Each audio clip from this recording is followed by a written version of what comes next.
everybody. It's podcast time. It's BC Villanova, born on a morning on October. Joining the studio today, my friend Bruce Fagan. Just Bruce Fagan, born in July 29th.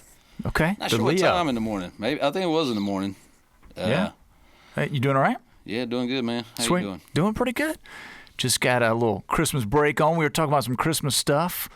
And we were both like a little sick over Christmas. You had something going on?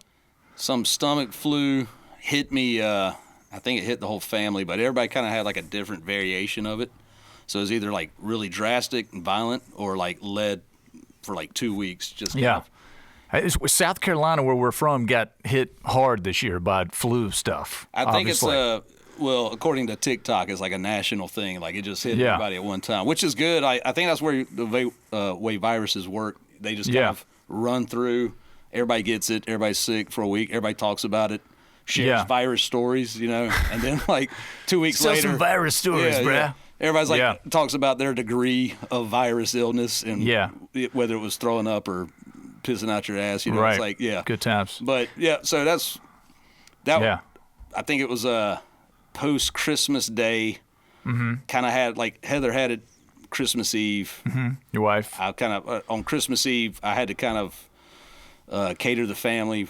Made chicken bog, of course. Nice, dude. Chicken bog is epic from Bruce Fagan over here, dude. We get the rice, you get the sausage, little pulled sausage, chicken, celery, right. onion. We're gonna do all right. We might as well go ahead and do the whole recipe. Nah, we have to do that.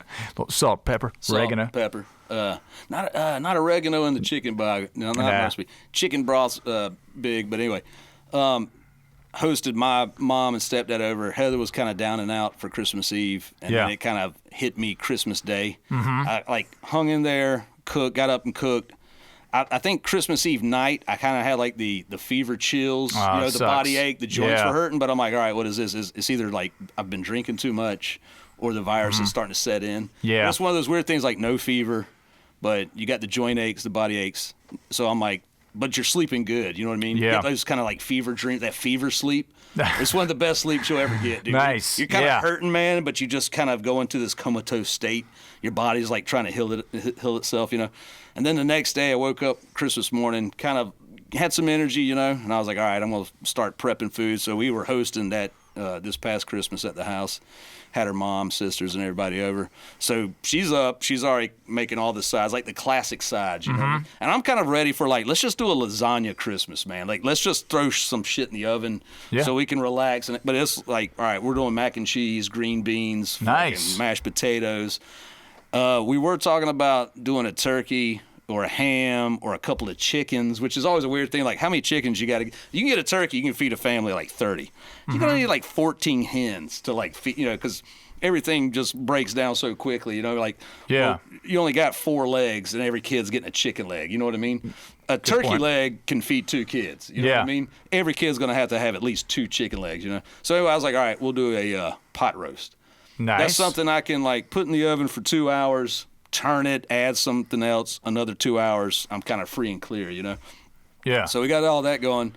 And then later that night, drinking. I'm trying to hang out with the guys on the back porch, drinking my wine. They got some beers and stuff. The brother-in-laws come over. Back porch talking. Back porch, a couple IPAs. You're hosting, so it's like you have that extra pressure of like entertaining kind of. It's your house. And there's been times too, like I want to just go get in the bed. Right. I just want to kind of like, all right, here's the meal. I love y'all. Merry Christmas. I'm going to go in the fucking bed because I feel like shit. You know what I mean? Stomach's just... But it's like that once a year thing where you're like obligated to be with your family, but it's kind of nice because that's like me and my brother-in-law will get together. We may drink like a whiskey or like a White Russian or something random or, you know what I mean, on Christmas Eve together. Like... I mean, actually, Christmas Eve, you can get fucked up on Christmas Eve, dude. Like when the kids go to sleep, or it just depending on what family's in town. Like you're hanging out with your father-in-law, you're drinking some bourbon, man. You're just trying to bond with the family that you love that may be in from out of town. Yeah, and you're trying to make. I got a crazy ass Christmas Eve story. We'll talk about. I got to hear that in a second, but it really is. It's you're drinking kind of based on the company, right? Yeah, And so, if you do have the one guy that's a liquor drinker. You got to be a liquor drinker with them, which can kind of mess you up for Christmas morning. You know what I'm saying? It's like my cousin Shane, dude. He's like Mr. Bourbon McGee. So when I hang out with him, man, it's bourbon, which is cool. But you got to know how to drink bourbon. See, I'm terrible at it. I'm like, what is this bourbon? Sweet. Shots of Sick putting and bubbles terrible. in the bottle. It's not how you do it. When Don't. it's really a sip and drink. You know what I mean? For sure. Yeah. And so, like, somebody as cultured and mature as Shane, you know what I mean? Like, Shout out to my cousin Shane. he knows how to enjoy a bourbon over like 3 He's like- hours. I was looking over there, and I'm like done with mine. He's like, dude, what are you doing? Like, Yeah. you're supposed to sip this thing. This is a sip. This is a sipping whistle bourbon. pig. This Yeah. is like $100 a bottle. This isn't back in like 2010, dude. We're like hanging out Yeah. at the club doing Jaeger bombs and like, Right. you know, I can't remember, like Royal Flushes. You know what I mean? Like, Yeah. this is a good bourbon, dude. Like, I pay good money for this. It's over ice. It's Sip neat. it. Little Sip it. little filtered water. You know what Yeah. I mean? You're gonna sip on this, and we're gonna sit in here in the lounge and talk for a little bit. Yeah. You know, this isn't shot time. You know. All right. Well, let's But you hear. got, we got the whole family over though. But I know what you're saying. You're kind of like trying to pace yourself, but still hang out there. You're hosting the thing, trying to make it a festive thing. I want and- to tell you what happened. Like, so as I'm, Yeah. as I think I'm at the point where I'm like, all right, I'm ready for everybody to get out of here. You know what I'm saying? Because I'm ready to go fucking lay down in bed. You Right. know? And good, like, we're at that age now where people kind of like start filtering out around 7:30, 8 o'clock. They got shit to do. They want to Yeah. go. They want to go home, put on the PJs, and lay in bed and watch fucking Netflix and chill too. You know? What I Yeah. mean? So that night, I want to get to your crazy New Year's Eve story, but I'm wondering if I should tell you, like, as we're leading into the next part of like that night. I wake up with like, all right, it's hitting my fucking stomach. Christmas you know what I mean? Christmas night. Right? Oh, okay. Yeah. So I Christmas finally Day night, like October 25th. made it through the day. December 25th. Now it's the night, and I'm laying in bed, and it's like, all right, is the wine messing up my stomach? The pot roast was a little rich, man. It Yeah. had like a lot of fat on it. You know, is this messing up? Oh shit, man, it's about to hit me too. You know, so this Yeah. isn't even like, because Heather originally thought she might have had food poisoning or something. I'm like, all right, it's definitely a virus, right? So I'm laying there at like 2, 3 in the morning. And I'm waking up, and I'm like, all right, I'm not going back to sleep for a while. This is going to be like an all-night thing, you know, going to the bathroom, coming back, right? So I'm finally, okay, James Gunn's Superman's on HBO Max. Okay. Right? Yeah. I've been reluctant to check it out. The previews did not sell it for me. Made me just almost anti-Superman, like, don't even want to watch it. Don't even want to give it its due, you know what I'm saying? Yeah. And so 2:30, 3 in the morning, I'm just kind of going through all the subscription, like Hulu, HBO Max, Netflix, whatever. So I come across Superman is free. Right, fuck it. Let me just watch it so I know for myself, right? And it was as terrible as, like, it was just as terrible as I could have imagined it would be. Like, the trailers really did tell me everything I needed to know. Okay. I rather would have been pissing out my ass than like Superman 3. Good God. I mean, or Superman 3. James Gunn's Superman. Yeah. There's so many problems, but you brought it up earlier. Lex Luthor. All right, what's the guy's name that played Lex Luthor? Nicholas Holt. All right, Nicholas Holt. He was the Beast in X-Men First Beast Class. in First Class, and then basically Beast from there on out, right? And all the so. other X-Men. Yeah. Yeah.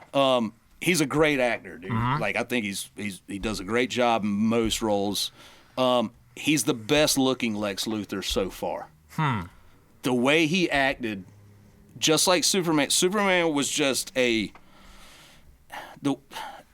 in my opinion, just like kind of like a little bitch, dude. And then Lex Luthor was just like quite as not as much of a bitch as Superman. It was almost like this middle school angst. Like it was ego and envy. You know what I mean? But it was played out because Lex Luthor's always been envious of Superman, right? He's always hated him that this alien like basically didn't earn his powers. He just happened to be born with them on a planet with a yellow sun, right? Lex Luthor's extremely smart. You know, he doesn't understand why Superman gets all the attention, has all this power, doesn't deserve it, didn't earn it.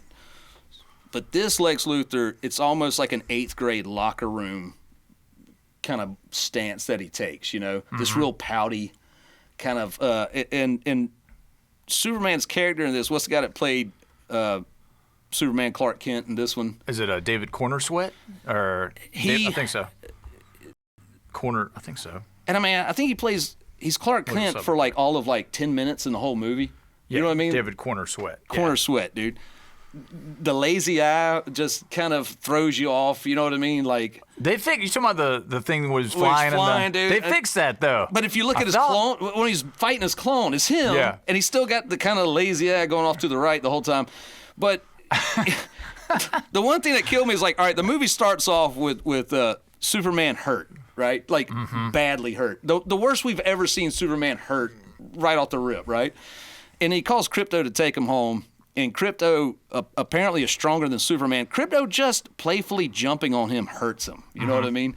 And so he drags him back to the Fortress of Solitude. Well, he had his ribs broken from the clone. He did. And the dog has a proportionate strength of Kryptonian physiology. That's what I gather. Like, the dog also has powers from the Yellow Sun. That's the only explanation. How and why, we don't know. All right, so if Krypto is hurting Superman just playing with him. Well, if you had broken ribs and your dog jumped on you, you know what I'm saying? Superman. So Krypto should probably be kept in a kryptonite kennel because if... And obviously it was made just looking around the green kennel. That's like all right, animal abuse. Kryptonite will drain his energy and kill him eventually. But I know what you're saying. Not a full kryptonite kennel. Right, maybe a mixture. A kryptonite lot. Or something like mixed in with like some epoxy resin, or you know what I mean. Like you could dilute the kryptonite to where it just kept them at like a human level. Okay. Because if kryptonite's able to just kind of playfully jump on Superman and hurt him, Krypto able to jump on Superman and slightly hurt him in his weakened state, what would he do to a human being? He would rip their leg off. He would fly a hole through their chest just playing around. You know what I mean? Yeah, well, maybe you're playing tug of war with him and he rips your arm off. Maybe intuitively knows he can be a little bit more rough with his master and his real master, Supergirl, I guess. But, the that's drunken a whole other Supergirl is a whole other thing, right? See ya, bitch. Like, see ya, faggy bitch. And end of Superman. Obviously, spoiler alert there, guys. Go watch the Superman movie before you listen to me and I was going to say at this point, if you need a spoiler alert for Superman, it's like a spoiler alert for Heat. You know what I mean? Like, hey, I want to talk about Heat. You're talking like Robert De Niro and Al Pacino? Like, yeah, they're like, no, hold on, I haven't seen that yet. Never seen Heat. I've never seen Heat. Yeah. Jesus. All right. That's something we got. Jesus. Braveheart reference. That's something I have to remedy. Yeah. If you haven't, it's amazing to me how many of my friends haven't seen such classics like, Heat now, I've learned that, which is... Well, you could say that about anything with so many different friends. Like, we talked about this before. Like, people get angry when you haven't seen certain things. You know what I mean? And they're ready to talk about it. Yeah, well, it's not even that. It's just like, it's like this one part on Star Wars. One of my friends will be like, I've never seen Star Wars. I'm like, dude... are you fucking like, what is wrong with you, bro? But you can't get mad at that. Like, people just like what they like. That's like I'll be like, I don't really watch football that much. People are like, what are you talking about? You don't watch? That's like the American pastime. What are you talking about? I'm like, I just don't really watch too much football. I mean, every now and then. But like, there's always that one movie where your friend's like, what? Yeah. You've never seen what, dude? Like, they question being your friend even if you haven't seen this one thing of pop culture that everybody's supposed to see. You know what I'm saying? There's always that like one thing. Sopranos is that way for me too. You know what I mean? Sopranos. I've seen a little bit of it, but I haven't like binged the whole thing yet. I'm sometimes a latecomer to the series that everybody's talking about, and sometimes. But here's the thing: taking it back to Star Wars, there's certain cultural event movies that had it's like Jaws. You have to have seen Jaws. At our age, at 47 years old, in our era, the time that we grew up, you haven't seen Jaws. You haven't seen Gremlins. Yeah. Like, do I know you? You know what I'm saying? You haven't seen Star Wars as an adult? Like, at this point, my granddad might not have seen Star Wars. You should have seen... it's a little bit different in football, but I get the analogy. Like, there's sports guys that, like, most of my family are sports guys. I could care less about football, So when I get around... But I'll watch football just to, kind of entertain them or whatever. That's kind of the way I think about it, too. I'm like, people are just into what they're into. If I haven't seen it, I don't care. And if you haven't seen what I've seen, it's fine. I mean, because... Even if you have seen Star Wars and you're like, oh, Star Wars, right? Yeah, I like the part where he's got the light sword. And I'm like... The light sword, yeah. I can't even get into it because I'm like deep into it. It's not even worth having a conversation with you unless you're to the level of nerddom I am. Yeah. So don't even worry about it. We don't have to talk about it. You know what I'm saying? We don't have to get into it. I'm kind of the same way with like Shawshank Redemption. My cousin's never seen it. Andy Dufresne. Took it in the ass for 13 years. I never stepped one. That's one of the things that bothers me about Shawshank Redemption. Like, Morgan Freeman's character never, like, him and that crew, obviously like Andy Dufresne. They let him get raped by the sisters over. Son of a, I know. Like, down in the laundry room by himself. They were never, like, he never came to him and was like, hey, man, the sisters keep raping me. Could y'all, like, maybe watch my back on the next laundry detail before I take it up the poop chute again? Like, and Morgan Freeman was like, Andy, everybody's got to fight their own battles. And so, I don't know. Yeah. But, it's a tough one. Anyway, back to the James Gunn Superman. So, Crypto drags him back to the Fortress of Solitude, right? And the robots come in, they grab him, and they put him up on his table, and they're just playing a video of his parents from Krypton. Like, he needs a lullaby. Oh, it soothes him. Like, the robots are like, it soothes him to listen to this message, you know? Right. And so it's like, well, why don't we just put a fucking pacifier in Superman's mouth, dude? Like, you know what I mean? Like, he's got like that mess. Like, he's the least manliest of the Supermen that have ever been on the big screen, you know? Like, very childlike, like, very, like, I just need a blankie. I need to feel secure. And I think that's almost like James Gunn's, maybe his own version of what he thinks Superman is, but it's almost like, are you kind of projecting yourself into this character? You know what I mean? Oh, of course. I think every director does that a little bit. I think that's the biggest problem with the comic adaptations to movie is the director projecting their own desires and their own vision into the character. Right. And I'm like, can you just represent the character that made the character popular to begin with? Can you bring, all right, what is a comic book? It is a pre-written storyboard, right? You've already got the script. You've got the storyboard. Like, and I know there's like thousands of Superman comics and appearances and different storylines and storyboards, but let's do what they did with the Avengers. Let's go with kind of like the Ultimates diagram, right? Like, that was already pre-laid out. It made sense, dude. Like, literally, they based the character of Nick Fury off Samuel L. Jackson in the comics, and that's who plays him in the movie. It worked. It was an Ultimates line, the helicarriers, Iron Man having to put on, like, the robotics, putting on the suit. That was all, like, Ultimates driven. You know what I mean? Right.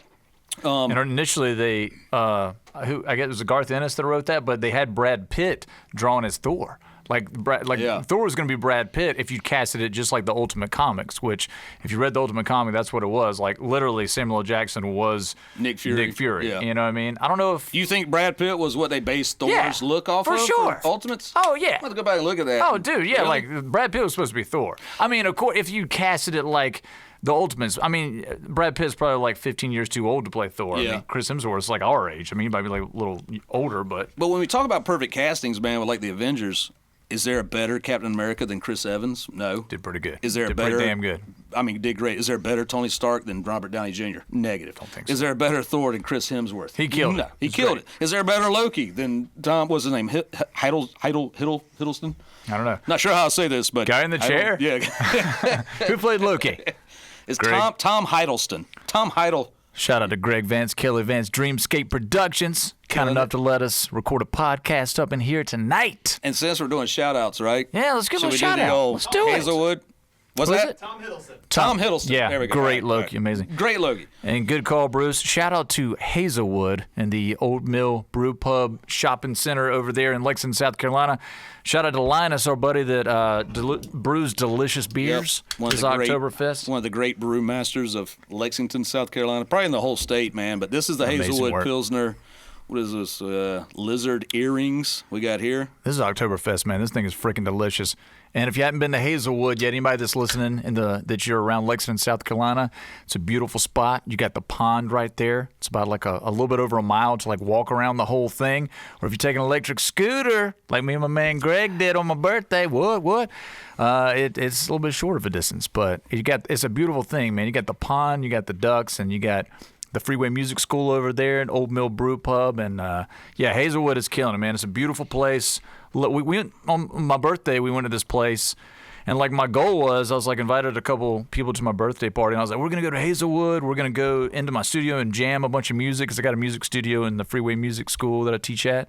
And I was like, we're gonna go bar hopping, dude. We're gonna start at Hazelwood, then we're gonna go up the street and hit up O'Hara's, which is some of my friends that own that place.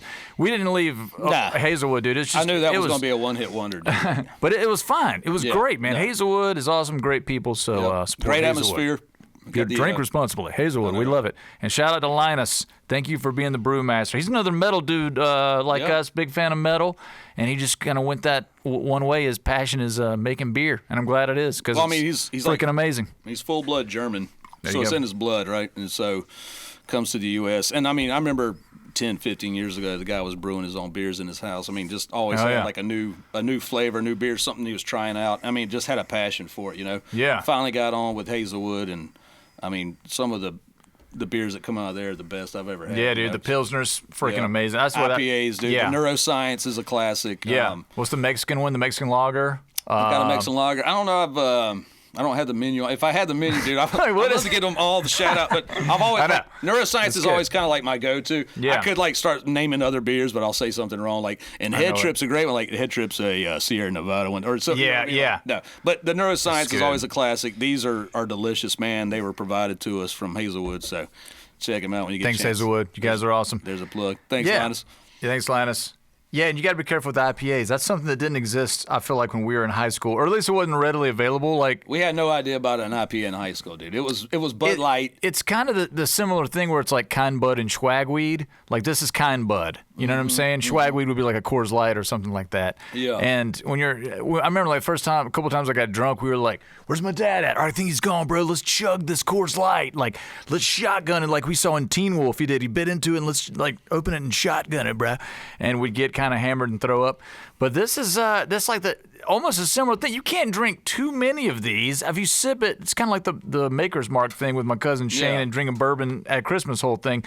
Drink responsibly, drink slowly, which I always have a tough time doing. I like to drink a lot. I know. When I drink a ton. I love it. Stay up all night talking to you, and that's the whole idea for this podcast. Like, we've had so many nights on your back porch talking about God, talking about like relationships, talking about music, and just like, dude, this will make a good podcast, man. And then we're such nerds that it's just yeah, man, it's cool that we're doing this because just quick backstory too. I first met Bruce when I think I was like 8 years old. He might have been 10 years old. Our moms were friends that worked at the post office together. Yep. So I guess they figured like these two kids are kind of similar. Like, let's put them together. And the first time you ever came to my house, we were like little kids. Immediately you start doing the skit. It was like the Blind Swordsman. I vaguely remember that. No, And you were just dude, like, I haven't thought of that in years. You're like, this is what a blind swordsman would do. And you had your eyes closed. You were like swinging an imaginary katana blade, meanwhile getting like punched in the face. And I was like rolling on the floor, like about to piss myself, laughing so hard, dude. And I was like, this guy's actually somebody I can actually talk to, man. Like, unlike most of the knuckleheads that I go to school with that only care about like football which is great if you're into sports, that's fine. Everybody needs somebody to relate to and talk to. But for you, I was like, whoa, like this guy's got a rapid imagination like me. ADD is crap. We all got to stick together, my brothers. Yeah. It was ADD comedy, and it's funny that you said that, man, because I haven't thought about that until you just said that, and it's funny, man, when you hear like old friends tell stories from back in the day that you haven't heard in literally 40 years, dude. Yeah. You just said that, and I don't think we've ever talked about it until just now. The Blind Swordsman, dude. Dude, your little sister Sarah came over. Yeah. So shout out to Sarah. Sarah Gillian up in D.C. Yeah, we went to her wedding, and I got hammered at her wedding. You ended up on top of the party bus. They thought it was they thought it was a werewolf attacking the party. Yeah. And I was like tearful talking to your little sister. I was like, I'm so proud of you. You're so beautiful. I love you so much. And her husband's like, is everything all right over here? I'm like, this doesn't concern you, bro. Yeah. This is between me and my sister, Sarah, bro. I think I'm sorry, bro. Come here. Take a walk, bro. Yeah, it's like her new husband. Yeah. Sorry, Sarah. But but she came over when we were little kids, and I remember like an early memory I have of you is you making her laugh. Oh, yeah. To the point she was about to pee her pants. That was my goal. And it's almost like when one person is making multiple people laugh, like the laughter is infectious even more. You're like, that person's laughing. So not only am I laughing at like what's making that person laugh, but I'm just so joyous that this person's laughing and I'm glad they're laughing. I want to laugh too. Yeah. It's like laughter is just infectious, man. You just have it like random on a subway, people just riding to work. If one person starts laughing, like the whole subway is going to start fucking laughing. You know what I'm saying? Like, it's that whole thing. It's just I don't know what it is, man. Like, it's just an not electronic, but electricity in the air that just kind of like, it's a positive, joyous thing.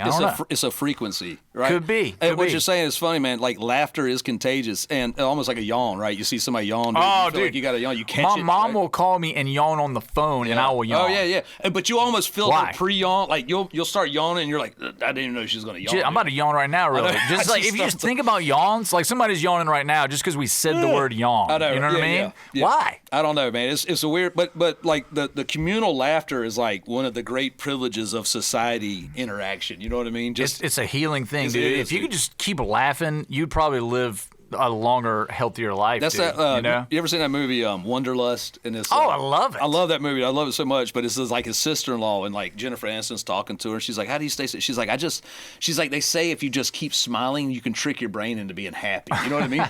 And Yeah. I'm like, dude, when you're actively smiling, Yeah. like you're not worried about World War III, the threats around. Like, there's nothing else that you really care about. If you're just laughing, dude, in that moment, dude, it's just pure joy, man. Okay, and like yeah. you said, like when you get a group of people laughing together and the laughter starts to build off of each other, dude. That's when you go, all right, I'm fucking out of here. You know what I mean? Like that's my favorite parts of life. Like for me, it's playing music and having people laugh and everybody just love each other and be together. Like that's why I keep going. You know what I'm saying? Like, because you can easily get the other frequency of darkness and depression and despair, but like laughter amongst friends and family and just people, and that's like what it's all about for me personally. But we were talking about, Sarah, what did you said? There's something else I was going to say. Well, I was going to say, that's one thing about you. You've always been an entertainer, man. And like, not like this is like the kiss ass like podcast, but it's like, You've always been still hungry. Give me some compliments. I'm full. Like dude, Family Guy reference. You've always been like a natural entertainer, man. Like as long as everybody else is having. I love having this guy like any birthday party, Christmas party, like Easter party, whatever, wedding. This dude's just like, all right, it is my mission to make sure everybody has a good time. You know what I mean? Like you will laugh, you will sing. I will get you out of it. And that's one thing, too, man. Like, you'll just get people out of their like, the most stoic of men could just be sitting there, dude. And Brian Connor had this guy fucking, like dancing a jig in, like, 10 minutes. Dude. It's like, it's like my father-in-law on Christmas. Yeah, he's like, my father-in-law is just stoic. All he does is, like, hunt and dove. He's just, like, conservative. Turkey, like, you know, he's a man's man that's just, like, very stoic. And, like, I had him sing, like, 12 Days of Christmas with me at Christmas. You know what I mean? Every time. But it's like, people want to come out of their shell, but it's hard to get them out of there. But eventually they do. I don't know. Some people it's easier than others. But let's hear the Christmas Eve story that you had. Oh yeah. Well, just one other thing to add to that, not to get too philosophical, but like entertainment as we study is like and I think I read like Victor Wooten say this, which is the greatest bass player in music, one of the best musicians of all time. But he was like, entertainment is when you enter into attainment. So attainment is fulfillment. So like if you can enter that, it's like meditation, it's healing. That's what like we want to get to. We don't want to be conscious of the fact that we're even alive. It's not just escapism. We want to be like healing. We want to be on this like journey for empowerment and just getting better and better. And like sometimes good entertainment, I think, does that. You know, and it represents our hopes, our dreams, our fears, whatever. And a good movie will do that. Segue into Superman. All right, let's talk about it. Damn it! I was like, I want to stay with that dude because what you just said though, man, is like I've never heard it put that way. Like you enter into you're attaining a higher level of consciousness, right? Right. Like the world is a rough place to be, dude. Yeah. And I think most of our lives, dude, we're looking to be entertained. That's why we shield it from our kids. You don't want your kid to know the real world. I don't. I mean, eventually they have to know because they got to protect themselves. You got to ease them into the real world. But I mean, it's no joy to be like, look, the real world sucks, buddy. Like, just so you know. You know what I mean? But entertainment is that escape from the pure chaos of the real world most times, right? Yeah. And I think that's why we entertain each other, you know what I mean? Yeah. That's probably where storytelling comes from. You know what I mean? Just like sharing something outside of like, we got to go outside the cave and go crush something's skull in and eat it and cook it over a fire while also like stabbing other people with spears trying to take said crush. But after the hunt, somebody's like, hey, tell us how you killed the buffalo. He's like, or even, I got my spear. I went up to him. I was like, yeah. Everybody's just listening to stories of the one caveman. Like, or dad comes back and just puts the skull on his head and is like, he's like bumbling around the cave and the kids are laughing. Dad, you're the best. Oh, you're the best dad. Yeah. Look, I've got his intestines, kids. Yeah. He's just like rips into he's like, and they're like laughing their ass off, dude. Like, that dude almost died 3 hours ago killing this thing. You know what I mean? Right. Now he's entertaining the kids just so they have some sort of like gruttal. He's got some stringy like buffalo balls in his mouth. Kids, check it out. Or he's like, on the nuts. Or he's hanging the buffalo balls from his own balls. Like, look, kids, look 4 balls. Like, oh, Dad's got buffalo balls. He's so crazy. Oh my God. Dad, you're crazy. We love you. My wife gave me buffalo balls last night. You know, I'm just like, I know. Wait a second. Yeah, wait a second. But anyway, Yeah. So we're all right. So you're circling back around to. It's funny that not funny, but it's peculiar that everybody's sick. I told one of my brother-in-laws he was like sick on Christmas Day. Also, like they went to a place. He had to stay in the truck the whole time, and my sister had to like go in and like say hey to her aunt, and he just stayed in the truck for like 3 hours. Bring him a plate of food, like some soup, just like can you even eat Yeah, that? exactly. Yeah. Christmas Day for me, I was also sick, and I missed Christmas at my father-in-law, my mother-in-law's, which is like the thing to do every year. Like my mother-in-law is essentially like Martha Stewart. I'm talking like every food you could imagine, every cake. The layout is perfect, dude. The home baked cookies, decorations. Like it's like you don't want to freaking miss it, it's man. A if you're lucky enough for an invite, yeah. But same man. Like I woke up a little bit different. Now I have. GERD. Shout out to my gastroesophageal reflux disease people out there. All right. Brought to you by shitty food. No, yeah, I know, right? Taking those PPIs, those proton pump inhibitors. But I hadn't been taking my Maprazole, which is a proton pump inhibitor, which is like suppresses stomach acid, in a while because I just get like kind of I'm like fuck pills, man. I don't want to take anything, you know. But then I'm like, oh yeah, I kind of need it because I eat shittily. I'm like, I won't take any medicine, but I'll eat at Rush's 4 times a week and drink alcohol. Can I get that double chili cheeseburger at 12 tonight? Yeah. Let me drink Starbucks every day. Shout out to Starbucks. Let me get that milkshake at 1:30 in the morning. Little mom and pop why do I have organization acid called reflux? Starbucks. Yeah. I ate a whole box of Triscuits. Why do I have acid reflux? I need to think all my favorite things are the things that are worse for me in life. Yeah. I mean, not necessarily, but like, dude, God, I love bourbon, man. I love chocolate. And that's like my drugs, dude. The only thing that I like that's good for me is probably music, which is like essentially the same thing. But I love chocolate. I love coffee. I drink way too much coffee. And it's all, my doctor's like, you can't do that anymore. You have GERD. I'm like, what the hell is GERD? Gastroesophageal reflux disease. So you can't be doing that shit because your stomach acid is going to come up and it's going to affect your voice. Yes. If you're a singer, it fucks you up. Like, it's just terrible, dude. Yeah. So I overdid it Christmas week, man. Like I saw you Monday night, and we were hanging out, and drinking bourbon, drinking beers, eating chocolate. We all overdo it during the holidays anyway. Dude, so Christmas Eve, same thing, man. Like I hosted for my family too. And because normally we go to my mom's house, but she had like a pipe burst in her house, so she had like a flooding issue. Yeah, that's right. So like my mom, my stepdad, like my sister, all her kids. Over at your house this year. Over at my house, so my wife's like stressing out, like we got to clean the whole fucking house. Like, what are you doing? Like, I'm like, babe, I'm here to help you. But you got like, the tent in the backyard. I got the tent, yeah, like, but trying to help my wife like get the house cleaned up or whatever. And meanwhile, we're just like eating shit. Did you just drool on your? No, it's just drool on your manatee. What'd you do? God. Something hit the mustache and kind of. Anyway. I didn't mean to call you out. It's just funny. You good. It'll edit out. It wasn't picked up on the camera. Yeah, it's like it drilled from your mouth to your own man teeth, and then it like went down a little more. Like hit my man teeth crease in the shirt, and I was like, just let it fall. Like glisten on your nipple. Like I could see the silhouette of your nipple like coming through, just like the bumps on your nipple. Yeah. Okay. Oh, eye of Thundera. Yeah. Nice. Eye of Thundera nipple. The eye of Thundera. All right. But anyway, Christmas Eve, I was, so I hosted Christmas Eve in my house too. And like, you know, me and my brother-in-law, my cousin Shane are hanging out, dude. We're drinking bourbon. We're like cracking up laughing, like quoting Chevy Chase from Christmas Vacation, the whole thing you do at Christmas with your family, you know, quoting the whole fucking movie. And the same thing, dude, next day, like I get the wife and kids up and like get them out the door and like, oh shit, dude, something doesn't feel right. Oh God. And like, I'm like getting them together, man, like feed them breakfast. And like, I'm like, hey, well, I'll just catch up to y'all later. Like, I got to fucking lay down for a minute, dude. And I missed Christmas Day. Like Christmas Day for me in a recliner watching TV and like just sleeping through most. It was like a lonely fucking Christmas. But I mean, sometimes it's okay. I saw Bobby Dredd. Shout out to Bobby Dredd that plays with me in Villanova. He did some posts like normalize quiet, no plan holidays. No plan holidays. And like by default, that's kind of what I did. Like I didn't mean to, but I was by myself on fucking Christmas watching movies and stomach hurting like a motherfucker. And it was kind of lonely, but for the most part, I just slept. It wasn't that bad. Well, I was gonna say your Christmas present was getting to spend Christmas by yourself. It was just a much Home Alone break. Christmas, but you're 40. Like you wake up, like where's my wife? Am I like you just? No, I just feel sit on my dude. Home Alone, but you're 40. Like your wife and kids leave you. Yeah, the 40 Home You're the Alone. dad that gets left, dude. You know what? That's the new movie. Wait a minute, but you know what the new movie consists of? 47-year-old Home Alone dad. Just whacking it off like that. You're like, hello? hello, and you just like go back to bed and just go to sleep.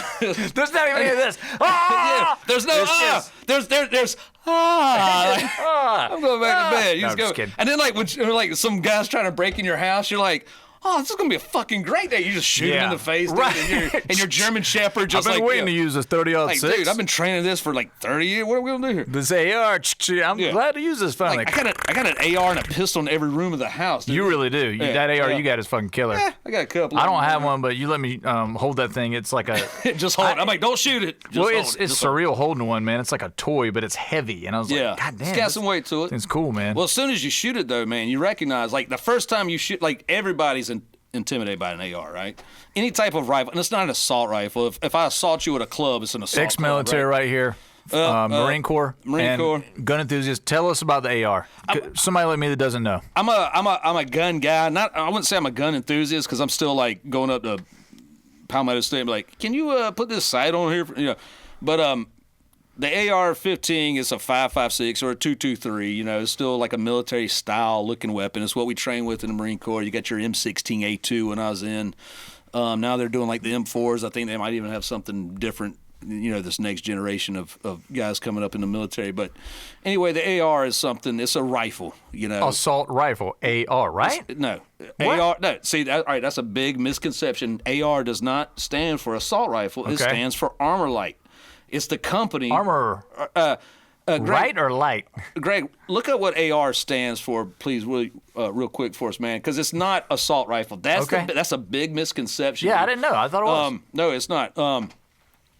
The AR platform is just designed off the military-style looking M16, right? Yeah. And so the difference between a military-grade weapon like the M16 or the M4 or something like that in military service being issued to guys in the military, the Marine Corps, Army, whatever, it has. When I was in, you have a selector switch, right? And so most pistols, rifles, whatever, shotguns, they have a selector switch between safe and fire. And so every rifle that civilians can own without a certain tax stamp and certain money paid, everything's semi-automatic, right? That means you pull the trigger one time, you get one round, right? Okay, and then this trigger resets, and you have to pull the trigger again. Okay, so that's like a pistol. Like if I pulled out a pistol and I'm shooting at the range, every time I pull that trigger, that's semi-automatic. Okay, Armor Light Rifle. Okay, that's right. That's what AR stands for. So that is the big misconception. Wait, Armor Light? Armor Light Rifle. Shouldn't it be AL-15? Well, Armor Light Rifle. I know. Oh, okay. So it's ALR. It's one word. It should be ALR, but nobody says the L. It can be, but Armor Light is like considered one word. Okay, and Armor Light. Okay, I got you. And the Armor Light rifle was just that initial AR design. Now everybody makes it, right? Like tons of different companies, different armories make their own version of an AR. It's all It's all the same, looking rifle. But anyway, it's a semi-automatic rifle. The thing that makes it scary is the way it looks, right? It's like got the aesthetic of like a 80s movie, 90s movie. Yeah, it looks like something. It looks like something the military would use. Yeah. Except in the military, you have an option for automatic fire. Back when I was in, like I was saying, with the selector switch, you have semi-auto. Well, you have safe. You have semi-auto, which is one trigger, one bullet, and then what we had was 3-round burst. Okay. So you push that selector switch. It's a 3-round. You pull the trigger. Yeah. Right. In Vietnam, the M16A1 had like full auto. For whatever reason, they changed it to 3-round burst, and it was more of like a marksmanship thing, right? Because when you put it on full auto and you pull the trigger, after the first 2 or 3 shots, the thing's going to start climbing, right? And so they were worried about you're just wasting ammo, right? Pretty soon you fall and you shoot your whole platoon. No, it's more of an accuracy thing, right? So like when I get center mass of a target and I pull the trigger, right? I'm hitting center mass. If I do a 3-round burst, I know that 3 rounds is going to climb. But if I'm center mass, it's like pop, pop, pop, right? So it's actually not a bad thing to do. And 1, 2, 3. That's right.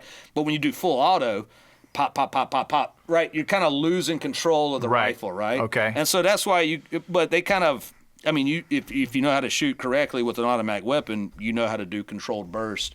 Right. They just kind of took that decision-making process Which is why missile launchers are only one at a time. Yeah, you're like, yeah, exactly. You don't have a semi-automatic missile launcher, grenade launcher. No. You don't want to have a fully automatic. Rocket launcher on your shoulder. But what we did have in the Marine Corps was an automatic belt-fed grenade launcher. Okay. So this thing is like, all right, so you got a 50 cal machine gun, right? And should we say shout out to the 81s, by the way? Shout out to the 81s. Hey, your boys represent. We're going to talk a little Marine Corps history here, a little Marine Corps weapon systems.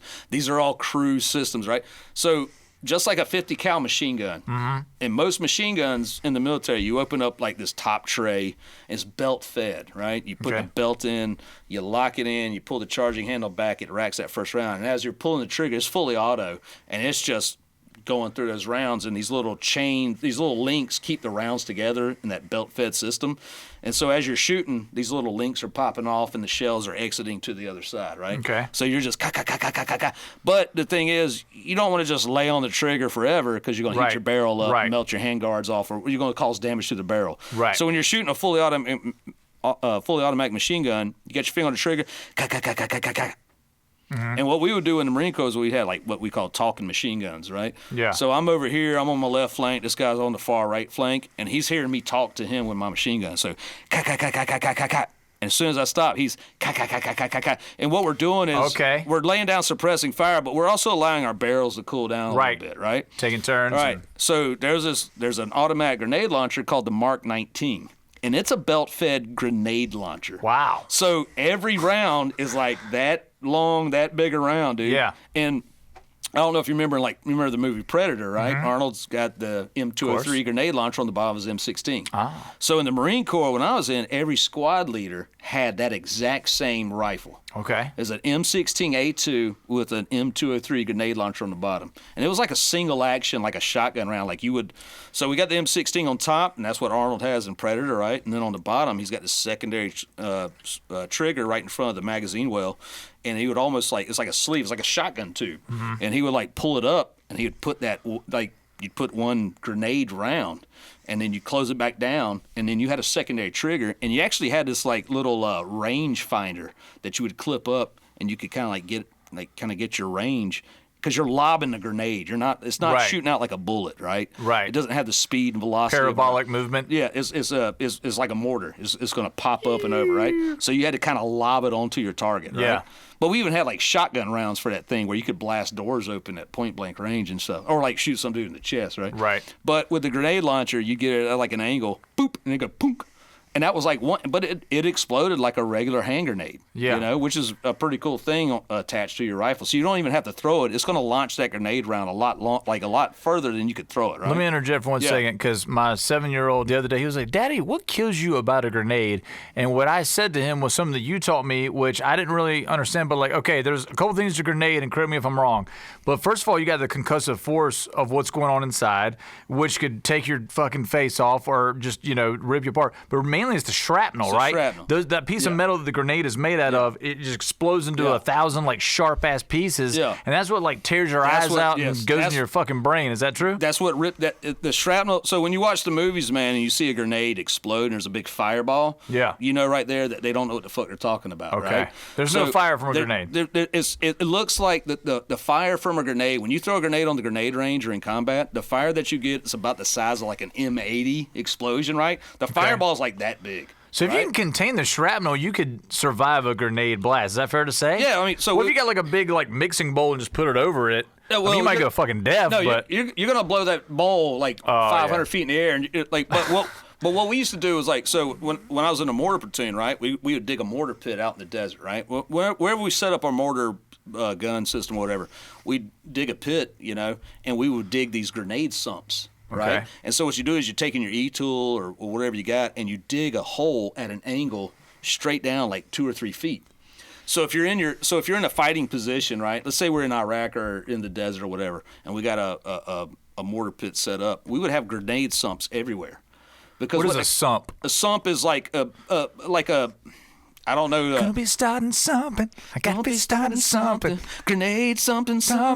Putting the grenade in something. That's what Michael Jackson was singing about. He's singing about sumps. Yeah. Something. Nah. Well, what is a sump pump? It's basically drawing water out of like a ditch or a hole or something, right? So that's something. Sump pump is what Michael Jackson did in Neverland. We don't want to talk about it. Gotta be getting something pumping. All right. Anyway, we won't even talk about him. I love Michael Jackson. That's like, He's too great. You know what though? Everything. I don't want to hate Michael Jackson, man. I love Michael Jackson. I want to stay on. I want to stay on the grenade sump pump. I want to get back in. I want to get into Michael Jackson, dude, because I'm starting to think, like, was Michael Jackson even guilty of doing anything they said he did? Here's the thing. I don't know, and I don't know that we'll ever know. There's characters in history that I'm comfortable hating. Hitler. I'm comfortable hating. Fuck Hitler. He's the worst human being ever. Fuck him. There's nothing you can ever say, but like, you know what? But Michael Jackson. Now you're telling me to hate Michael Jackson? The guy that, like, okay, didn't write Thriller, but performed Thriller. Rod Templeton wrote Thriller. And, of course, Vincent Price did the great rap in it, but the actual song Thriller. But my point is, like, have you ever seen the documentary Neverland? I know we're going way off topic. I'm sorry. No, let's go. Don't watch it. Don't watch it. If you love Michael Jackson, don't watch it. Because it makes you think that I don't know if it's true or not. I just don't know. And it taints your perception of Michael Jackson forever. And Michael Jackson, to me, is like one of the all-time greatest performers, greatest musicians. And I loved him as a child. A childhood Michael Jackson. All right. We all loved him as children. Guess who else we loved as children? No. Bill Cosby was America's dad. Dude. Fucking loved Bill Cosby. Bill Cosby dude. was a dude. Yo, Theo, and gonna play for the Cleveland Browns. But now, I know it. Dude, Bill Cosby. There's people that you're comfortable hating. There's people that you don't want to hate at all, man. That's and here's the thing: we've all got our flaws, and everybody has their flaws. There's not a perfect human that exists. Yeah, but when you're raping and drugging people, it's a little bit. No, I know what you're saying, but I mean, the thing everybody's got their darkness. But I mean, how dark is your darkness? And that's what I'll have to judge you on, to where I just completely write you off or not. Yeah. And I really hope that the Neverland shit is not true. If you haven't seen Neverland and you're listening to this or watching this, and you love Michael, don't watch it. I have seen it. I've seen the whole thing, and what did you come out of that thinking? I honestly, do you think it's the families are trying to get what they can from this dude and his estate, or was there something there? I still don't know, man. That's or was he just a fucked up kid, man, that didn't have a childhood? Oh, well, for sure. All right. I mean, dude. Yeah. I mean, we could, not to make this whole thing about Michael Jackson. That's the whole thing. Like, Joe Jackson, like, stole Michael Jackson's childhood, but that's the thing. He raised him into this complete superstar by being so hard on him and couldn't make mistakes, and like, you know, they would, like, the Jackson 5 would, like, win an award, but if it was second or third place, Joe Jackson's like, no, we're going home. Fuck that. Like, we're not accepting this award. Y'all got second or third place. I'm about to go whip the fuck out of y'all. And they're like, Dad, we could still get, like, the TV that they get for second place. They're like, no, you're second place. You're terrible. And wasn't he the hardest on Michael, apparently, or something? I don't know. I mean, he's probably the hardest on Marlon, because Mike, he went Mike. Mike was the youngest, right? I can't believe we started talking Michael Jackson. Is it sure, dude? Michael's a fucking icon. That's yours. Nah, he is, but... why wouldn't we talk about Michael Jackson? Well, because, okay, I think we're talking about that there are certain people that we're comfortable hating, you know, and there are certain people that we're not comfortable hating, whether they deserve it or not, and I'm not comfortable hating Michael Jackson. So I guess to our listeners, my advice would be, don't watch Neverland, because it might taint your perspective. And me and Bobby have talked about this before, and he's like, well, the parents are just as like. I'm like, yeah, agree. Well, yeah, fuck the parents.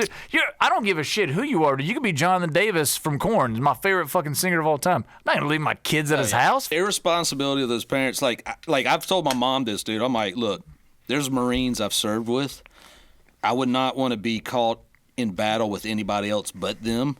And I would never let them watch my kids either. You know Maybe what for I'm different reasons, though. For different reasons. Because they'll be like, here, kid, here's a shot of whiskey. Well, no. Some Marines are just fucking savages. Rape them? No, they wouldn't rape them. Maybe. I don't know. They're fucking animals, dude. Like, I serve with the greatest savage warriors of all time, dude. Right? And, like, now, most of them, great, moral, good men, right? Yeah. Some of them... universal truth, if you're a great man, you don't fuck with kids, period. Ever. That's why, like, pedophiles that go to jail, the real G's with the face tattoos, they, like, fuck those dudes up, man. It doesn't matter. Those people fuck up, like, dude, as you should. Right? And those guys are, like, heroes in my eyes, man. If you're in the penitentiary, and I don't give a shit, maybe you've, like, stolen a car, grand larceny, whatever, man, you got involved with a gang, you know, whatever your history is, and the pedophile comes in, and you fucking shank that motherfucker. Like, you are now a hero, dude. Like, you know what I'm saying? As you should. That's like somebody we'd probably be friends with, and we probably are. Like, we got some friends that, like, got put away for a while. You know what I'm saying? I was playing, like, a gig at a hidden tavern in Lexington, shout out. And, you know, one of my friends, I hadn't seen one of my friends, I'm going to say names because I don't want to throw them under the bus or anything, but he went in the pen for, like, probably like 15 years, you know what I'm saying? Yeah. And he came back, he was like, Brian, what's up, motherfucker? I'm like, oh, oh shit, you're out? Holy shit, bro, what's up? I thought you were doing life, motherfucker. Yeah. Good to see you at my show. But he's just like, what you want to drink? And I'm like, whatever, man. Like he'll put a beer like right on my pianos. I'm like, cool, man. Right like, on the keys. I'm not gonna like, talk.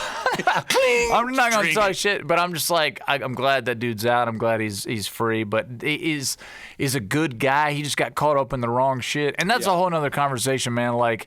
Because, I mean, a lot of where we come from is weed. Yeah. Now, heroin, fucking crystal meth, all that shit is different. But weed, But now look what we got, dude. We got fucking fentanyl, dude. We never had that shit. Fentanyl, we had dude. cocaine. I've got friends that have lost kids over fentanyl, man. Lost kids over fentanyl? Yeah, they thought they were smoking like a regular joint or taking a regular Xanax or whatever, and they died. Yeah. I would stay away from fucking pills in general. Just Uncle BC talking here. Like, don't fucking do it, man. You don't know what's in it, dude. You know what I'm saying? Let me say this. Since you said fentanyl, it reminded me of what's happening right now in Venezuela, okay?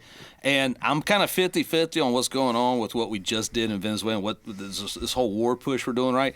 Like, I got to study it more, man, to really figure out where I'm going to come out on this thing, dude. But, you know, they said the Venezuelans are, like, dancing in the street today. Well, the Iraqis were dancing in the street when we overthrew Iraq, too, right? And look what that fucking shit show happened, right? But one thing I had to say about, like, dude, here's where we're at as America, and like Delta Force just went. Like America went in and just kidnapped a fucking president of another country. Like, dude, we kidnapped him and his wife in the middle of the night.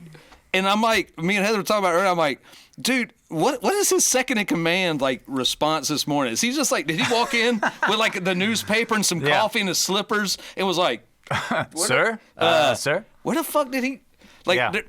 The Batman type shit right there. Dude, this isn't like the head of ISIS in Congo. You know what I'm saying? This is a sitting president of an entire fucking country, bro. Right. And we just kidnapped him in the middle of the night, dude. By the way, backtrack. I hope kids are not listening to this. When I'm like, kids, don't do fentanyl. Hopefully kids don't listen to this at all. And by kids, we're all kids. I don't give a shit if you're 60 years old. You're still a child of somebody. Cosmically, we're all very young because our universe is very young. So not to get into that whole thing. But go ahead. Venezuela, yeah. But I was just thinking, man, that's such a gangster move to the rest of the world. So, like, Putin and Zelensky, like, Kim Jong-un saw that, and he's like, God damn, dude. That could be me, motherfucker. That could fucking be, like, Delta Force just went in, walked into a country, and just nabbed a motherfucker and his old lady, and, like, now they're in another place. And, like, your whole cabinet is just like, we had business this morning, so, like, who the fuck, like... Like, who's head of security there? One time I was like kind of anxious about one of the wars when I was a little kid. It might have been Desert Storm or something like that. I was talking to my brother about it, and he was like, "You know that we have the British Air Force on our side, right? To watch a war with them is like watching football and like weird fucking the Carolina Panthers versus like whatever, like some community college some or high some school shit. Team. You know, we're just whipping fucking ass, and I'm like, oh, that makes me feel better because I mean, you really can't fuck with our military, dude. That's a blessing. You know what I mean? And the military goes through like weird like ebbs and flows, right? So during Clinton, when I was in the Marine Corps, the first 2 years I was in, man, it was like really hard. You know, like there was hazing and shit. Motherfuckers beat the fuck out of you, dude. And it was part of that brotherhood. It was part of that initiation. Boot camp, my drill instructor put hands on me a couple of times. You know what I mean? And that's what I expected. Because I watched Full Metal, like me and you, my stepdad, watched Full Metal Jacket the night before I went to boot camp, dude. And you were like, I was asking you what the validity of that is. 100%. Dude. But that was during the Vietnam era. But it's a collection of things that, like, somebody's actually killed their sergeant and killed himself before. But it's not Full Metal Jacket's not a true story, but it's a true collection of things that have happened. It's like Saving Private Ryan. Like, all that shit has happened. It's all happened, But it's maybe not in the same linear. Is Saving Private Ryan a true story where they sent a group of Rangers to go find this guy because he was the last of a brother for a month? Like, I'm sure some shit like that happened. Right. Dude, there's so many amazing stories from all the wars, like World War II, Korea, Vietnam, dude. Yeah. We have no idea all the amazing tales that came from that. But it's like an amalgamation of, like, badass stories. Right. But, like... It's true in a sense. Maybe well, not. Well, Omaha Beach, dude, and Saving Private Ryan, like, I remember seeing that when I was in California, man. I was, like, 19, 20 years old. Yeah. And we all went to go see Saving Private Ryan, and we knew... Well, I don't think we knew at the time, but we had I think during the trailers, the previews or whatever, we remember kind of like Omaha Beach, the guys landing on the beach in World War II. And that was a big part of like the Normandy. That was one of the most infamous, right? Like everybody knows Normandy. My wife's granddaddy, he was in Normandy. Yeah, like exactly. D-Day. He was there, dude. It blew off like half his face, man. Yeah. Like the rest was like, because he was like a really good looking dude, the slick black hair, and just I was seeing pictures of him, and I'm like, damn, he could been like a Hollywood actor. Yeah, yeah. And then when he came home, he had like kind of some Big fucked chunk up missing. face, but but I remember that just like. That's crazy, man, like what people go through. And, some quiet old dude that is just gardening. Yeah. You might not want to fuck with him because, you know what I'm saying? Like, he might have, like, killed 20 people in his life or something, and then he's like, maybe he served our country. Like, just the old guy you see, like, hobbling in Walmart, Oh, man. he's killed many of motherfuckers, dude. And he's probably a fucking savage. Check it out. And didn't lose sleep about it. You know what I'm saying? Maybe so. Like, all right, so when I'm out and he's got, like, a new universal perspective. Like, because Granddaddy, I remember talking to him about it, and one of his best friends in the military was, like, a Japanese guy that he met that gave him, like, some bayonet or something like that. But, like, I think it melts down the whole race thing. It melts down when you're at war and you realize, like, at some point, like, the guys that I'm killing are really not that much different than me. Some people have those revelations too. Am I right? It's just like, dude, what the fuck are we doing here, man? It's like I could have easily, by a cosmic roll of the dice, been born in Vietnam or born in Germany, and I would be fighting the other side. Listen. One thing I realized later in life, dude, was like one man's terrorist is another man's freedom fighter. You know what I mean? And what I was gonna say too, just to finish up that bit on Saving Private Ryan, dude. Okay, but. Fair, but like if you, all right, if you're just blowing up kids and women, you're fucked. Like, fuck you, whoever you are, us or them. It's like if you're just killing kids and women, but everybody's are. blowing up kids and women. America's blowing up kids and women. I know Israel's blowing up kids and women. Iran's blowing up kids and women. I know what you're saying. Afghanistan's blowing up kids and women. There is good and evil, and you're gonna have to live with that your rest of your whole life. Whatever you do, in the name of whatever, government or God or whatever it is. So I think World War II, for that generation, the reason they sleep so good at night and the reason they came back home and they just kind of buried it down and they went back to work and they owned businesses and they created families and shit. Had gardens. They had gardens, dude, and they were fine. And listen, my granddad, dude, my granddad, Marine Corps, fought in World War II. He was on the beaches of Iwo Jima. Yeah. He was a sergeant in Korea. Yeah. Right? Killed like a shit ton of people on the beaches of Incheon or whatever. Was a drill instructor during the Vietnam War. Yeah. Now, granted, alcoholic.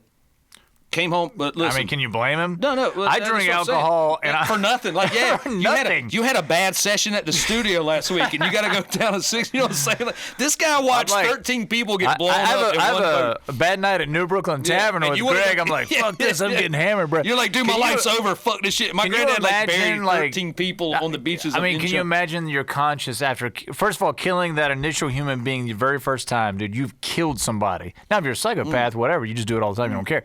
But for a normal person, dude, just taking another person's life, that's gonna haunt you probably the rest of your days, literally every night. And then like, what if you're the guy that dropped the bomb on Hiroshima, dude? What if you're the guy that hit the button? Like what you convince maybe yourself you're a psycho in that way. Listen, I know. From being in the Marine Corps, man, I know killers and I know warriors, right? And there's a difference, right? And I think most of our World War II generation were warriors, right? And they went to war. Simpler times, more family values. Family values, Christian, man, and like they had a God, they had a moral basis, and they really had a definitive enemy in like Nazi Germany, killing all these Jews, all the gypsies, all the Christians. They also saw that's what I'm talking about, dude, the common enemy. Like if there was just an obvious motherfucker like Hitler, we all band together like, oh, this guy sucks. Fuck this. We're all banding together. But think about who he allied with was Stalin, who killed 100 million of his own people, right? Like Stalin's way worse than what you would even think Hitler could be. But like Hitler's like the greatest. Hitler's and I'll give the Nazis fucking, like, you gotta give them their due, bro. They look fucking sinister, right? The the SS outfit, the skull in your fucking cap. You know what? Could you imagine an American soldier?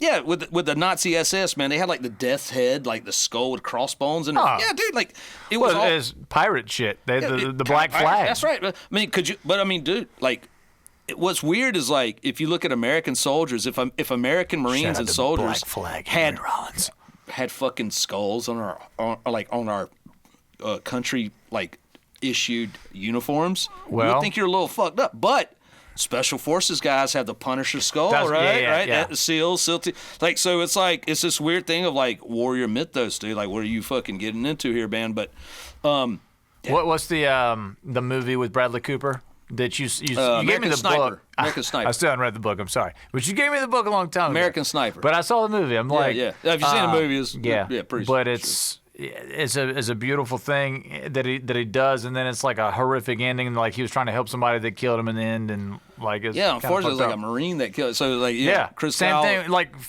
Phil from not Phil, fucking Dime from Pantera, and like it was a fan. Was that another Marine guy? It was actually a Marine that killed Dimebag Darrell. Yeah. We were talking about that a little bit earlier, just the history of Pantera, which another thing you got me into metal, like the other things you got me into in life were like comic books and metal and the whole thing. But you told me about Pantera, which is one of my favorite bands of all time, and like talk about a vocalist, or talk about a guitar player, and the brother thing between the drummer and the guitar player, dude, with fucking Dime. But ultimately, what killed Dime was a crazed fan, ex-military Marine fan. That probably like I've told you before, dude. When I was in the Marine Corps, man, that's when I really had my introduction to Pantera. And being an infantry Marine, dude, we're out in the fucking field and you're like getting ready for a fucking mission or some shit. And you're in a helicopter, bro. What's blasting on your fucking headphones? Fucking walk. Oh yeah. Dun, dun, dun, dun, dun, dun, dun, walk on home, boy. And we were just like, we fucking, that like fueled us. You know what I'm saying? Yeah, when I'm in the back of an Amtrak and we're getting ready to do a fucking landing in Cax's, like all this, combined arms exercise shit in 29 Palms, dude. And you're getting out there, you gotta get hard, man.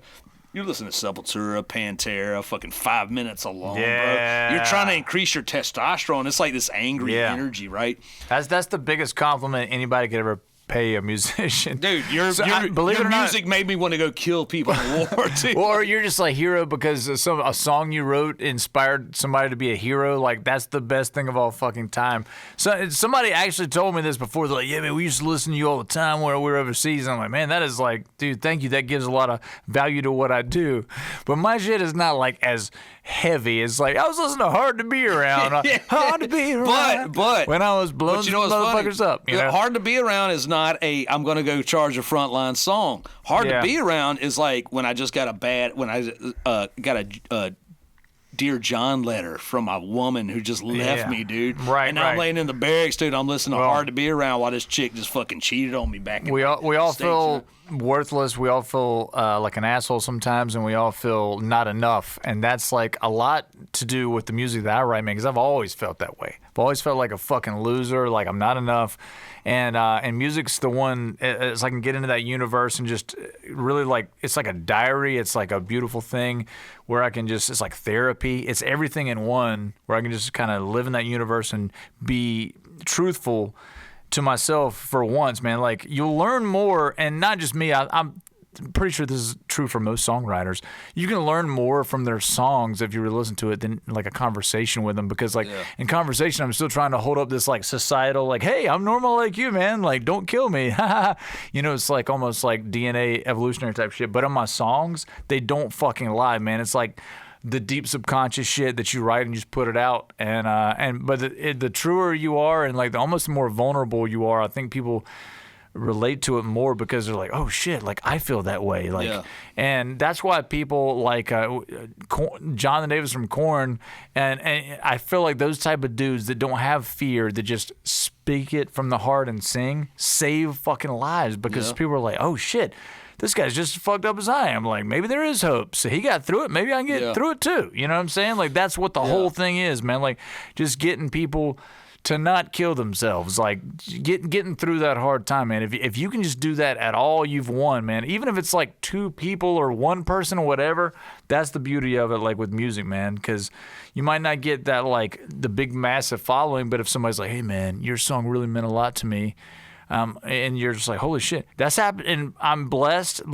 that's happened to me a couple times, a lot of times, and I'm certainly not like the most famous or successful musician in the world, but I've had people come up to me and be like, "Hey, man, like my son's autistic and he doesn't like even barely talk, but I want you to see this video of him singing your song." And I'm just like, "Damn, bro, like that's fucking killer, man. Thank you for showing me that, you know."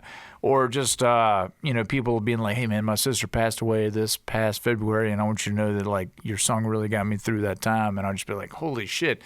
I don't even know you don't even know what to say to that. And this is not just me being egotistical about the whole thing, because that's not what it is. It's just like a flow of energy that we all have, man, because ultimately, you know, we're kind of all the same person in a weird way, man. We're all God in a way. Like God is like this giant mirror.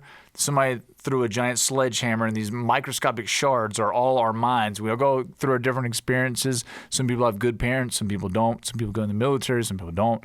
Some people become a lawyer, some people become a military person. But ultimately, we're all the same, and we share that consciousness and we share that experience, and it's a beautiful thing. And it's like, if you can just remind people that, like, hey, man, like, you're not going through this by yourself. We're all going through some shit, and we're all getting through this together.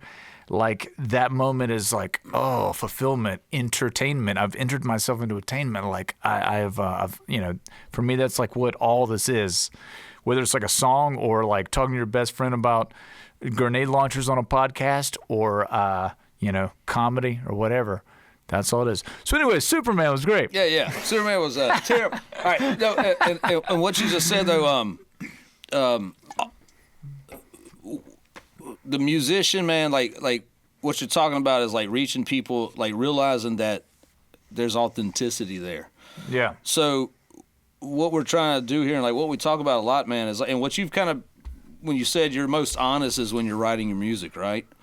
Oh yeah, there's no other choice. You have no other choice. Well, for a lyricist, for everybody, listen, dude, like, even the drummer, bass player, guitar player, you're just kind of putting yourself into it. But as a lyricist, man, it's the most important job of the music, dude. Because I mean, music by itself without vocals or lyrics like moves us, right? Like I can sit there and listen to any orchestra, man. Listen to any. I love like 3-piece metal bands that have no singer, right? Oh yeah. And I just sit there, man, because it takes me to like worldscapes, man. It takes me out of my comfort zone. I can kind of explore. I just close my eyes, man, and just imagine where the music's taking me, that energy, right?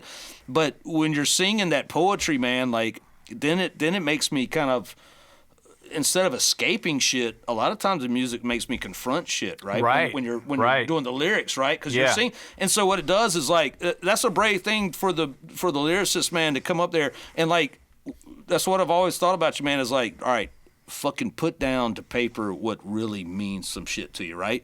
Because yeah, it's not gonna please everybody, and a lot of people are like, well, fucking whatever. But there's gonna be somebody that hears that shit, dude, and it resonates with them so deeply, dude. Yeah. Like you said, man, music can fucking say, like, here's a weird thing, man, a weird concept.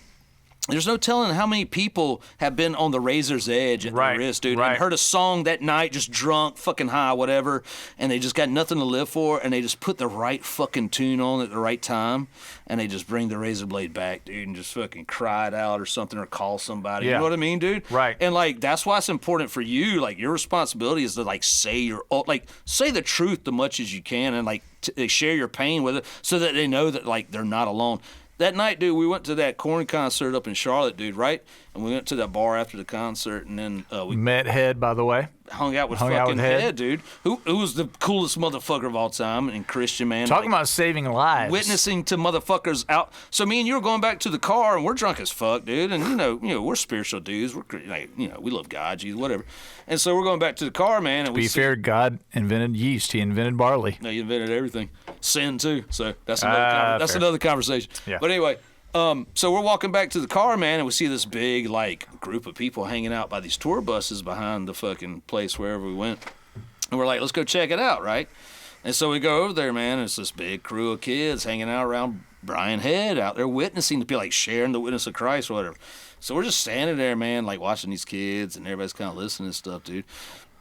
You know why they're back there listening, dude? Because his music, his guitar, the way he performs on stage, man, it hits their fucking souls in a way that a preacher can't, that a teacher can't, a parent can't. This dude has eyeliner, face tattoos, dreadlocks. Dude, you think like just some like white dude with like a normal haircut and glasses is going to get through to these kids that Never. have maybe been like sexually abused. Most have of them maybe have probably been abused. been on drugs. Yeah. I mean, Brian Head of Welch is like, hey, God uses people God like loves us, you. Yeah. by the way, because Yeah. I was addicted to meth for years, and people gravitate towards that thing, man. People love that kind of story. It's the Saul Paul thing we talked about. Yeah. But God uses, for better, for lack of a better terminology, losers. Like, like you think you're like such a loser and such a piece of shit, but that's the exact kind of person that God could use to turn around, or the universe, whatever you want to call it, to save people. And like that's a beautiful thing. One thing I saw, man, recently was somebody is like, God uses the broken man. Yeah, of course. You have to be destroyed to be used, dude. Like, right? Like, do you even really trust somebody that hasn't lived? If you're a billionaire, maybe so. No, all right. But listen. I like, for people that I really listen to, that I really respect, they've been through hell and Serious back. shit. Yeah. And they've probably done drugs. They've probably had a crazy ass lifestyle. They've made some bad decisions. That's the people that I'll really take seriously, because they've kind of flipped it all around. They've lived. I'm like, otherwise, like, wait a minute, you haven't even tried all the other shit. How do you know, like, to come back from the darkness if you've never been there? Yeah. I want a billionaire to tell me how to be a billionaire. I don't want them to tell me how to get through trauma and past shit in my life, right? I want another cat that's like been there and done that, and he's like, dude, I can identify with that, right? Let me tell you the next step, the next stage, right? Yeah. And I think that's what we can share in this podcast, man, is just sharing, like, we've been here, we've been there, we've done that, we've done this. We got a little wisdom to share. We're in our 40s, man. We can tell you some, and you know what? We're gonna learn a lot of shit along the way too, man. Yeah. But like, I think it's a beautiful thing, dude. Like, just being able to tell our story, share some insight, share some funny stories, share some reflection, man, and then even get involved in like other topics, man, and just going down the rabbit hole on certain things. And I like it. And by the way, this is the very first one we've ever done. Yeah. Again, shout out to Dreamscape Productions. Greg Vance, Kelly Vance. Dude, he's killed it all night, man. This guy fucking worked hours just trying to get the audio and video set up. If you need some studio time, you need some podcasts, hit up Dreamscape Productions. True perfectionist. Perfectionism up in here. In it on that right there, brother. And Hazelwood. Drink responsibly. Yep. Circling back to Christmas Eve. You want to hear a fucking crazy-ass Christmas Eve story? Yeah. All right.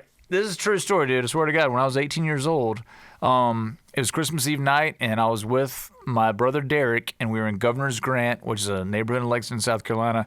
Everybody else was going to sleep. I was hanging out with Derek, and I noticed he was extra talkative, and like, I was like, man, I never get to see him. This is cool. Like, it's Christmas Eve. Like, I'm hanging out with him. You know what I mean? This is cool. And like, he's really into art and music, and he teaches me a lot about Fleetwood Mac and Stevie Nicks, and I love him for that, because Stevie Nicks is like a goddess. This is great. So we're like hanging out, and I find out that he took ecstasy on Christmas Eve, and I'm like, oh, cool, he's on ecstasy, whatever. I'm 18. I'm like, sure, man. Well, I'll have like a beer with you. Who gives a shit? But I'm like hanging out with him, and like he's like, hey, Brian, like, how good do you think you know me? I'm like, I know you're pretty good, man. You're my brother. Like, it's all good. And he takes a drag of his cigarette. He's like, and blows it out. I was like, you know I'm gay, right? And I was like, oh, shit. I was like, I kind of had my suspicions. I kind of thought you were, but I wasn't sure. I'm glad that, I didn't know what to say. And I was just like, man, I was like, it doesn't change the fact that you're my brother, and I love you, and I love you for telling me, and I love you that you had the trust to like tell me that you're gay. You know what I'm saying? Because I know that's hard to people, because you don't know how they're gonna fucking take it. Me personally, I don't give a shit what you are. Like, as long as you're not like hurting other human beings and it's all consensual and whatever, dude, I really don't give a fuck. Just me personally. So I'm like, man, that's great, man. I'm like, glad you finally told me, whatever. That was when I was 18 years old. My big brother was on ecstasy, told me he was gay. Merry Christmas. But all right. But you would have been more surprised if he was like, Brian, I'm a millionaire. You're like, what the fuck? But he said, I'm gay. And you're like, yeah, I could probably fucking. It would have been great if he was like, I'm a gay millionaire. I'm a gay millionaire. And $100,000. Here's $100 million. All right. That's great. But people are just people. You can't troll it. It's a roll of the cosmic dice. Hey, I want y'all to remember something. People are people. People are people. This is Casey Case. I'm signing off. I gotta go take a pill. I'm about to fucking kill it. You good? All right. We good? This is Sound it. good, man? First one? First Down one. in the I think we books? did it. Yeah. It's not bad, dude. All right. Nobody will ever hear this. Yeah. 200 people will hear this. And then 10 years later, when we got 1 million viewers, they'll never go back and watch this shit ever again. Yeah. So we're good. Okay, boy Greg over here. Well, shout out to Greg. Shout out to Hazelwood for providing these delicious beers that we've been drinking. And Hazelwood. Shout out to people that tell their straight brother that they're gay on Christmas Eve. And that's a beautiful thing. That's a big thing here. Shout out to all sorts of different walks of life and different human beings, because that's what makes this whole thing just go walk, around. Walk. If you just had one perspective and everybody agreed, it'd be pretty fucking boring life. It's a boring life. By the way, me and this guy don't agree on everything, and we're still best friends. We agree on 10%. No, I'm just it's called it's America, people. Like, you can actually be best friends with somebody that you disagree with sometimes. It's not like you have to hate each other. On like 3% of shit. Me and this guy agree on everything. We agree. There's some stuff we disagree on, but it's okay. That's my point. No. You can disagree. That's where the conversation. Listen, most of the time we disagree on a lot of shit until I talk to him for 30 minutes, and then we agree on like mo shit. You know what I'm saying? Right. All right. Yeah, it's fine. But anyway. All right. Well, I hope you guys are doing well, and hope this finds you well. And God bless you. Signing off. Peace.